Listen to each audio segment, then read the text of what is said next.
عبداللہ بن مسعود کانا صاحب النعلین والوسادہ، نبی صلی اللہ علیہ وسلم کا جوتا سینے سے لگا کے بیٹھتے تھے اور آپ کی مسند اٹھائے رکھتے تھے۔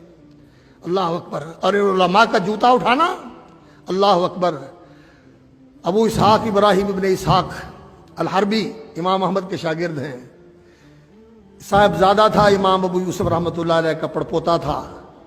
امام آئے، ابو اسحاق، اس نے جوتا اٹھایا اور سنبھال کے رکھ دیا۔ امام نکلے، جوتا اٹھایا اور لا کے پاؤں کے سامنے رکھا اور جوتا پہنا دیا۔ انہوں نے دعا دی، غفر اللہ لکا، اللہ تجھے بخش دے۔ اللہ کا کرنا، جوانی میں فوت ہو گیا۔ کسی نے خواب میں دیکھا اور پوچھا ما فعل اللہ بکا، کیا بنی؟ کہنے لگے ابو اسحاق کی دعا سے اللہ نے مجھے بخش دیا۔ یہ وہ لوگ ہوتے جن کے جوتے اٹھانے سے، ان کی کف برداری سے اللہ تعالیٰ یہ عزتیں نصیب فرماتے ہیں۔ تو علماء کے ساتھ جڑیں، اہل علم کے ساتھ وابستہ رہنا اور ان سے استفادہ اور استفاضہ کرتے رہنا، اس کو غنیمت سمجھیں، اس لیے کہ بڑی تیزی کے ساتھ اٹھ رہے ہیں یہ جانیں۔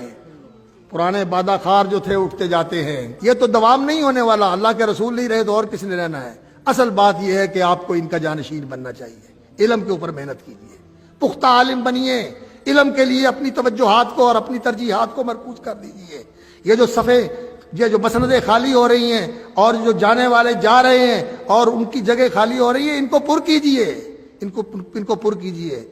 اور اس امت کا عروج اور اس امت کا اللہ رب العزت نے اقبال اور اس کی ترقی اور اس کی سربلندی اور سرفرازی اگر اللہ رب العزت نے رکھی ہے تو دین کے اندر رکھی ہے، اسلام کے اندر رکھی ہے، اور کسی چیز میں نہیں ہے۔ اور اسلام بھی خالص اسلام، اور اسلام بھی وہ اسلام جو نبوی اسلام ہے، جو عہد راشدی کا اسلام ہے، جو دور صحابہ کا اور دور قرون الخیر کا اسلام ہے، اس اسلام کے اندر اللہ نے اس دین کی بقا بھی رکھی ہے اور اس امت کی احیاء اور اقامت بھی اللہ نے اسی دین کے اندر رکھی ہوئی ہے۔